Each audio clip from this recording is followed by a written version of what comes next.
Assalamualaikum warahmatullahi wabarakatuh. Selamat pagi, salam sejahtera bagi kita semua. Semoga teman-teman sehat selalu, diberikan keselamatan dan keberkahan oleh Tuhan Yang Maha Esa.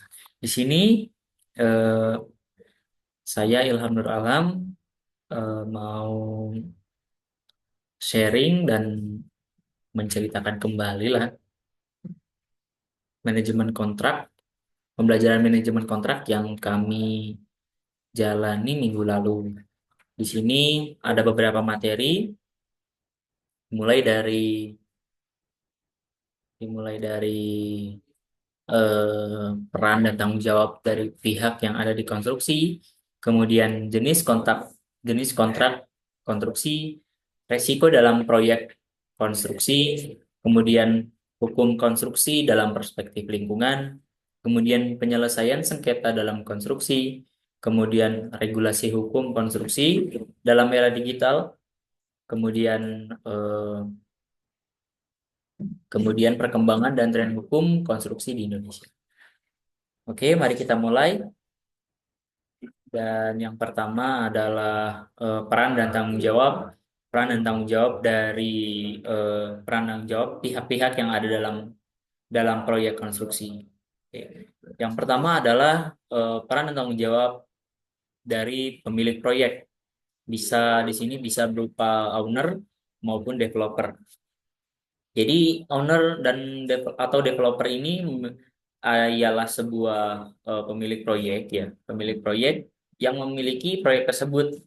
Jadi umpamanya kita mau membangun rumah, ya otomatis kita adalah pemilik proyek tersebut. Itu bisa juga pemerintah misalnya atau swasta juga bisa dari proyek, tergantung dari proyeknya. Nah, tanggung jawab dari pemilik proyek ini adalah mohon maaf, menyediakan data-data yang diperlukan selama proyek. Jadi seperti luas tanah, kemudian eh, kejelasan tanah, maksudnya seperti sertifikat tanah mungkin ya. Kemudian juga eh, data-data seperti kekerasan tanah atau yang lain yang data-data yang memang diperlukan untuk menunjang pembangunan konstruksi tersebut. Kemudian eh, perannya juga mohon maaf, beliau memiliki peran untuk dapat memilih proyek melalui sistem tender. Di situ pemilik proyek berperan dan juga berhak untuk memilih eh, siapa kontraktor yang akan mereka pilih dalam melakukan pembangunan dari proyek yang mereka miliki tersebut. Kemudian beliau memastikan proyek sesuai dengan rencana dan peraturan yang berlaku. Jadi memastikan proyek berjalan sesuai rencana, sesuai deadline yang sudah ditentukan, kemudian sesuai dengan peraturan yang berlaku. Jadi tidak melanggar peraturan, let's say, AMDAL. Nah, contohnya pemerintah membangun jembatan dan memilih kontraktor terbaik melalui tender. Terbaik di sini, tender itu awalnya adalah lelang ya, lelang dari sebuah proyek, penawaran lelang dari sebuah proyek nanti di dalam tender, di dalam lelang tersebut eh, siapa yang mampu memberikan kualitas terbaik serta dengan harga terendah kemungkinan akan dipilih oleh pemerintah. Kemudian adalah kontraktor. Kontraktor di sini adalah perusahaan yang bertugas untuk membangun proyek sesuai dengan kontrak yang telah disepakati.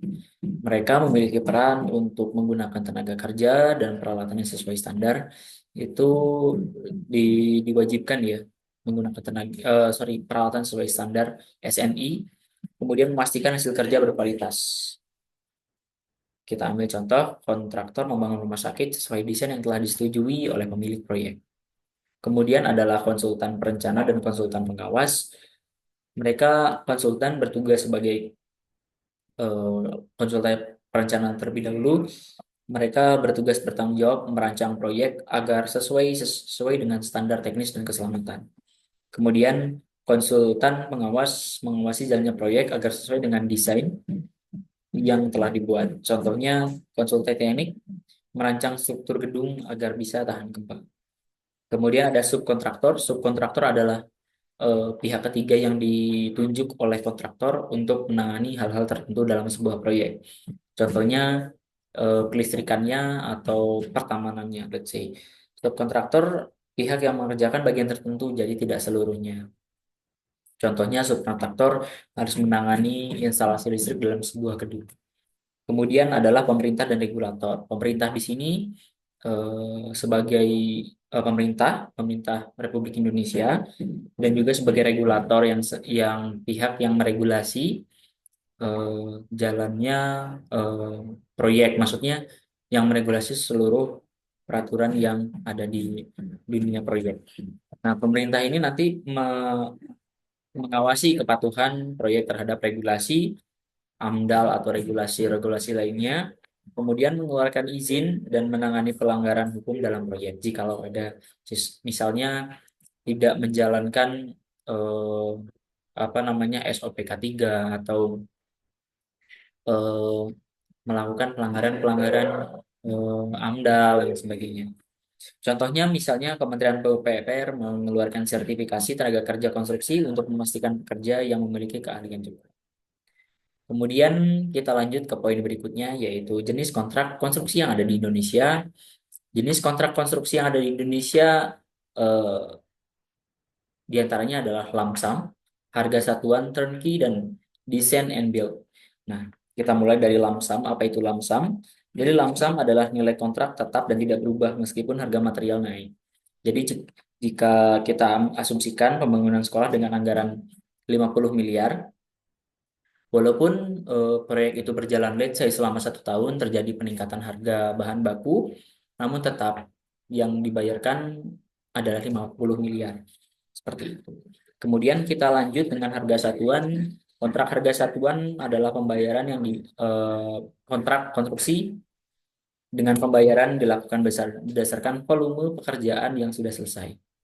Misalnya kita asumsikan sebagai jalan tol, eh, jalan tol per kilometernya selesai nanti baru dibayarkan. Mungkin kalau per kilometer enggak, tapi per ruas jalan tol, umpamanya Solo Kertosono, kemudian Kertosono mana, Solo Kertosono selesai, kemudian baru dilakukan pembayaran. Kertosono mana ya, umpamanya let's say Surabaya selesai, baru nanti dilakukan pembayaran. Kemudian kita turnkey. Kontrak turnkey itu adalah kontraktor mengerjakan proyek dari awal sampai siap pakai. Contohnya misalnya pembangunan pabrik yang langsung diserahkan dalam kondisi siap beroperasi. Jadi kontraktor benar-benar melakukan segalanya dari awal hingga siap beroperasi.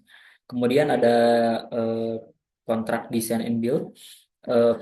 Pada kontrak design and build ini, kontraktor bertanggung jawab atas desain sekaligus pembangunan proyek.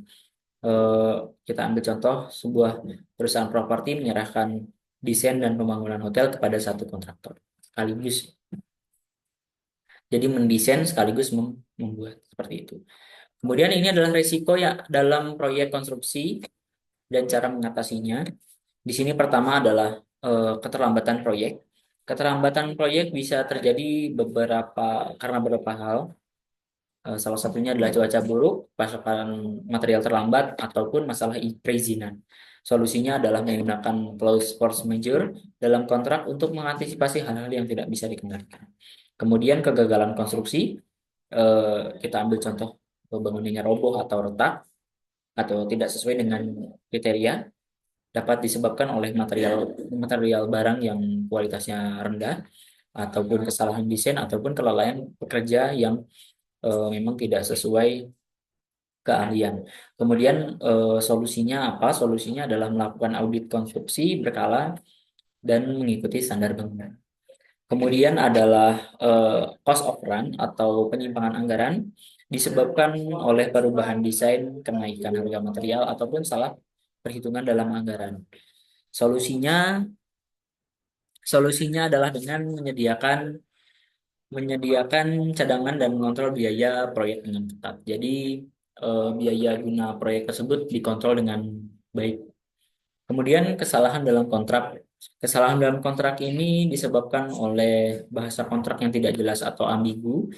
Kemudian tidak mencakup resiko proyek. Jadi resiko-resiko tadi di atas tidak di-include mengakibatkan terjadi kesalahan. Kemudian apa solusinya? Solusinya dapat melibatkan ahli konstruksi untuk menyusun kontrak yang lebih baik. Gitu. Kemudian kita lanjutkan hukum konstruksi dalam perspektif lingkungan AMDAL ya garis besarnya. Hukum konstruksi dalam perspektif lingkungan kita mulai analisis mengenai dampak lingkungan atau AMDAL.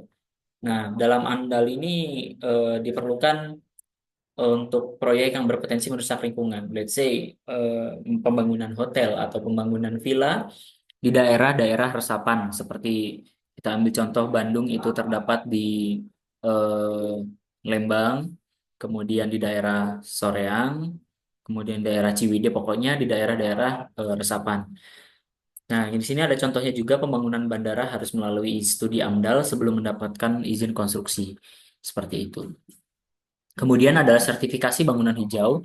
Jadi sertifikasi bangunan hijau ini mendorong proyek untuk ramah lingkungan. Contohnya menggunakan sistem energi terbarukan mendapat bangunan hijau. Jadi seperti bangunan-bangunan yang eh, menggunakan energi terbarukan, contohnya panel surya. Seperti panel surya yang digunakan di bandara, di atas atas terminal bandara. Di atas terminal bandara diberikan panel surya untuk dapat mensubsidi daya listrik yang diperlukan oleh bandara tersebut. Kemudian pada suatu proyek kerap terjadi sengketa, maka dari itu ini adalah poin berikutnya penyelesaian sengketa dalam konstruksi. Penyelesaian eh, pada sengketa pada konstruksi itu terdiri dari beberapa tahap ya. Jadi jikalau tahap ke satu gagal, lanjut ke tahap berikutnya dan seterusnya. Pertama adalah negosiasi, negosiasi kita nego. Jadi penyelesaiannya secara langsung antara pihak A dan pihak B. Jadi di situ mereka melakukan negosiasi, nego lah ya, ditawar, tawar seperti itu.